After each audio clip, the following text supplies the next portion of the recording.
Buenas noches, compañeros. Voy a daros varias recomendaciones a la hora de leer y, bueno, pues afrontar esta primera actividad uno que, como estáis viendo durante el curso, pues estamos trabajando en la resolución de diferentes problemas utilizando la algorítmica o el pseudo lenguaje. Muy bien, estamos en concreto trabajando las tablas y las tuplas. Tened en cuenta justamente esto, puesto que no quiero daros muchas más pistas, pero si estamos trabajando las tuplas, pues justamente este tipo de resolución va a tener mucho que ver sobre esas definiciones de estructuras que necesitamos definir. Bueno, vamos a leer que se requiere tener información del importe mensual que durante todo un año se recauda en cada una de las 5 cajas de un supermercado. No os centréis en esto de cada una de las 5. Tenemos que definirlo de forma general, ¿eh? Hay meses en que todas las cajas estén abiertas, muy bien, esté hecho, sin embargo, no es lo habitual porque, por ejemplo, en los meses de verano hay ocasiones en que solo se abre una de las cajas. Bueno, es simplemente un contexto, simplemente tenerlo en cuenta porque ahora sí que viene ya y además está diferenciado claramente en estas tres partes, una, dos y tres. Tres estructuras que están una pues definida a partir de la otra. La primera va a ser una estructura que se va a denominar T-caja y tenemos que extraer del enunciado qué partes va a tener esa T-caja, ¿de acuerdo? Para almacenar la información referente a una caja sabiendo que identificada por una letra. Aquí tenemos el primer elemento de esa T-caja y además el importe mensual, segundo elemento de esa T-caja. Al final también nos dice que nos interesa almacenar el número de días del mes que ha sido abierto. Bueno, pues aquí tendríamos las tres características que deberíamos definir dentro de esa T-caja. Segunda parte, declarar un tipo de datos T recaptación mes eh, y las constantes necesarias para almacenar la recaudación de las cajas. Por lo tanto, estamos hablando que va a ser dependiente esta nueva estructura, recaptación o recaudación. ¿Vale? Está escrito incorrectamente, debería de poner T recaudación, pero me da igual que lo escribáis así y está describiendo o está utilizando pues las estructuras que ya habíamos definido anteriormente, que ya habíamos definido en esa T caja y las constantes necesarias para almacenar la recaudación de las cajas en cada mes. Es decir, si necesitamos pues todos los meses, enero, febrero, pues lo podemos definir aquí.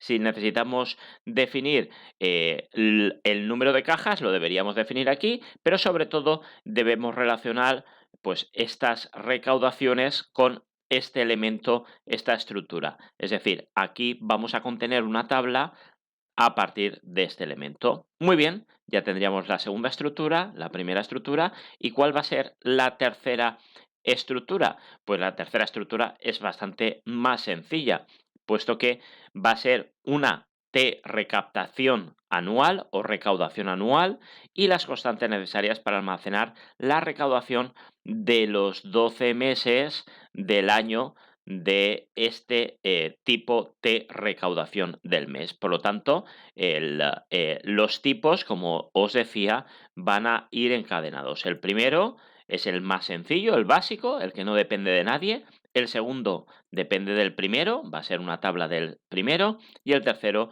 va a depender del segundo. Y de esa forma vamos a definir las tres estructuras o las tres tuplas.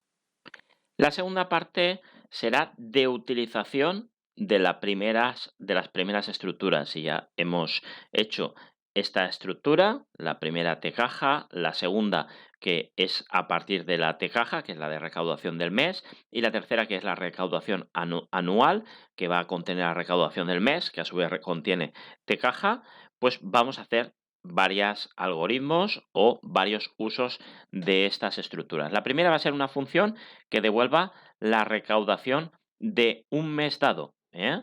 Si tenemos X cajas, si tenemos pues hasta 5 cajas en un mes, pues tendremos que devolver con ese algoritmo, con esa función, la recaudación, la suma de todas las recaudaciones que teníamos definido como, eh, como recordáis, en Tcaja teníamos definido pues el importe mensual y a partir de ahí pues teníamos la recaudación del mes, ¿vale? Para esas cajas. Perfecto, pues esa sería la función, ¿eh? Ahí sí que definimos una función, o una función con con función, con el nombre, con sus parámetros de entrada, hacemos un recorrer o hacemos un devolver ese mes, perdón, esas recaudaciones de ese mes, vamos sumándolo y devolvemos ese valor. Muy bien. Después sería, sin diseñar ningún algoritmo, declarar las variables necesarias y realizar una función al apartado anterior. Es decir, hemos hecho esta función, pues bueno, vamos a utilizarla, pero no hace falta hacer un main, no hace falta, está totalmente externo, ¿de acuerdo? Simplemente hacemos una llamada eh, pasándole un valor, pues queremos calcular la recaudación de febrero, pues le paso el valor y ya está, ¿vale? Simplemente las variables y hacer la llamada. Perfecto. La tercera, la D, sería diseñar una acción que inicialice con un número de cajas igual a cero todos los meses del año. Pues aquí estamos haciendo otra acción, otra función podríamos hacer, o otro algoritmo que lo que haría sería ir recorriendo todas las cajas y igualar a cero. Vamos a inicializar todas las cajas, igualar a cero todos los meses del año, ¿vale? Sería otra función, igual que hemos hecho una función en el apartado B. Y por último, sin diseñar ningún algoritmo, declarar las variables necesarias sin necesidad de inicializarlas y realizar una llamada a esta acción. Es decir, estas dos están relacionadas, diseñamos una función, la utilizamos y estas dos están relacionadas. Diseñamos una función y la utilizamos y ya tendríamos acabado la primera actividad.